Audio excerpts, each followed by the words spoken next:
What is up, guys? It's your boy Rick Kakis, and today, the third developer livestream for the upcoming free DLC Destiny 2 Into the Light has just concluded, and oh my goodness, there was some major announcements made, and so let's get started. Now, first things first, some context in case you're coming in going, wait, there's been 3 of these developer livestreams?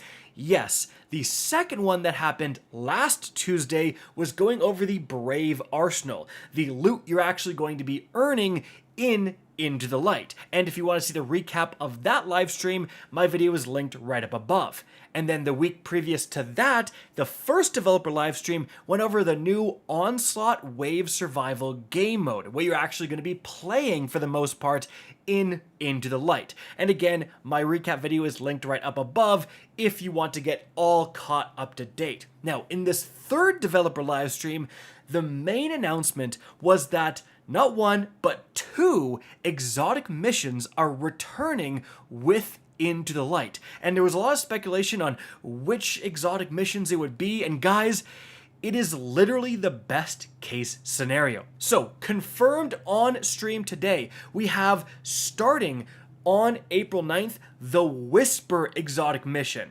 Now, this mission was originally introduced back in Season 3 of Destiny 2, just before the Forsaken expansion, and it's generally considered to be one of, if not the best exotic mission this game has ever received. So I am hyped to see it back, and we have some gameplay of the new version that was shown off on stream playing right here.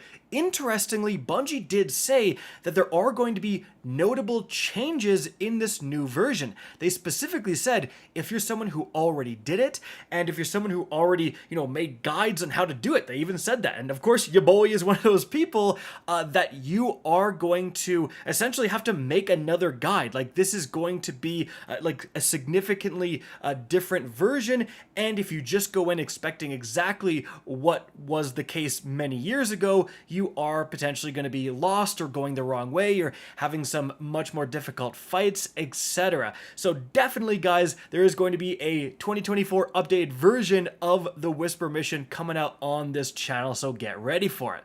Now, another interesting change is the actual loot. Of course, the Whisper mission drops the Whisper of the Worm exotic sniper rifle, and a lot of you guys watching already have the original version, but there is going to be a new version. So as you can see right here, the new version of the Whisper is going to be craftable, so you can go in and put whatever barrel you want and whatever magazine perk you want, so you can alter the stats of this weapon pretty significantly, and you can also go and earn a different main perk. So we have Mulligan, which is the classic perk, but then they said that every single week, similar to other exotic missions in the past, you can go in, uncover new secrets, and doing those secrets will get you new main perks. So we actually have field prep here, which is massive, guys. Like, field prep, improving your reserve ammo and improving reload speed when crouched.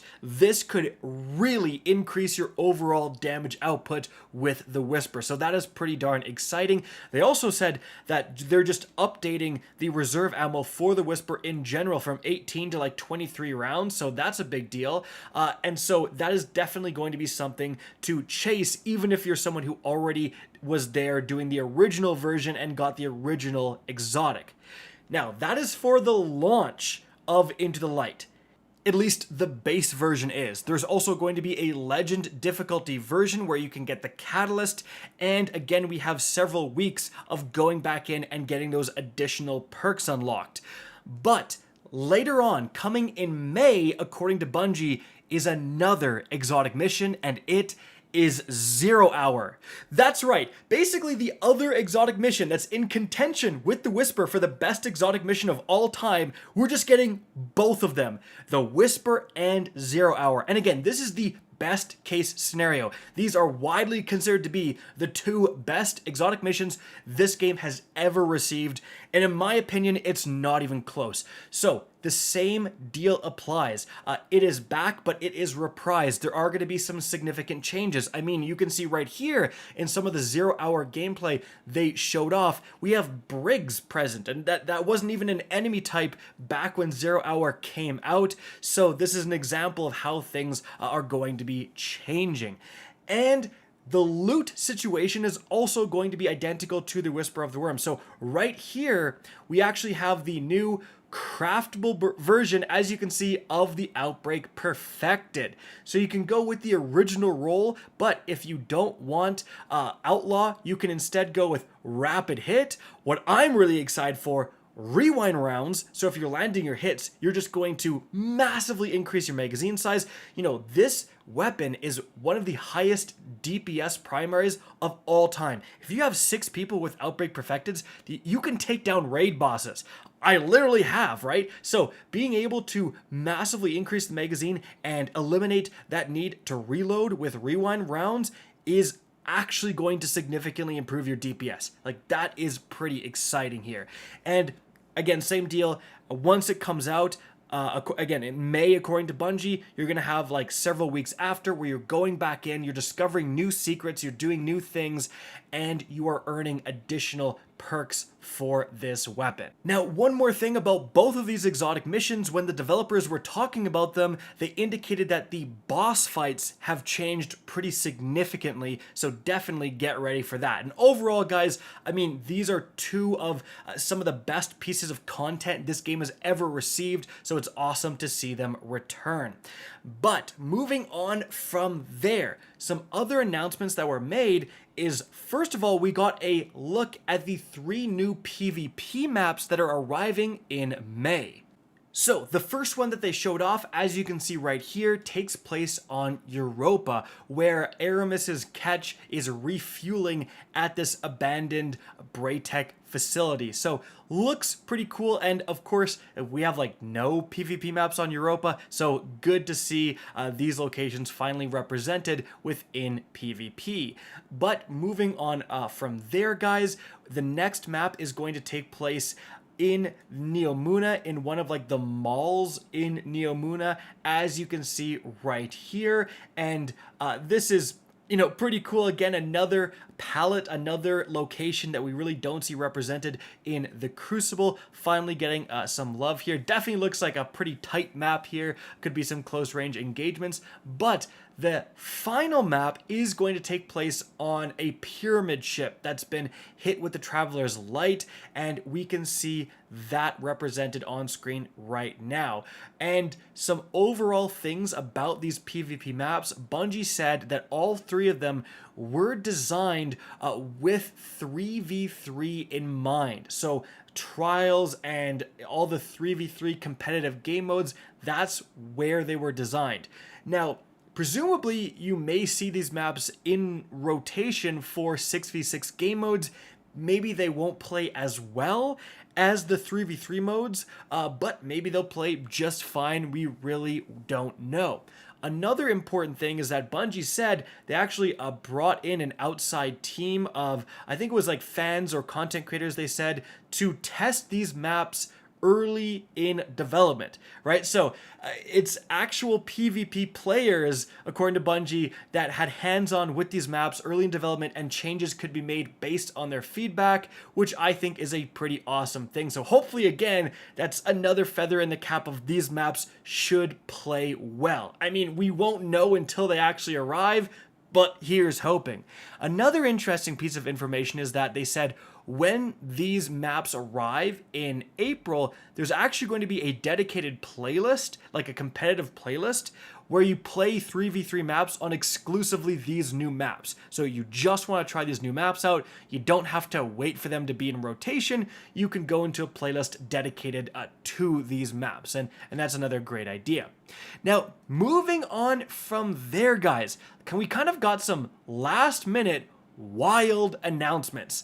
And the first interesting one is that we thought this was the third and final developer live stream. Well, it's actually not. They just announced that another developer live stream would be arriving on April 9th, so just before the Into the Light DLC comes out, we have the Final Shape developer gameplay preview taking place at 9:30 a.m. Pacific, so half an hour before reset, I believe.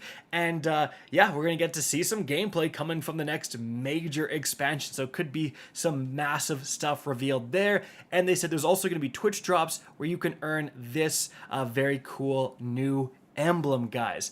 Now, in addition to that, some more announcements that were made. Later this month, on April 30th, they announced the Pantheon, which is a new kind of endgame PvE pursuit, and they described it as a gauntlet of raid bosses with escalating difficulty.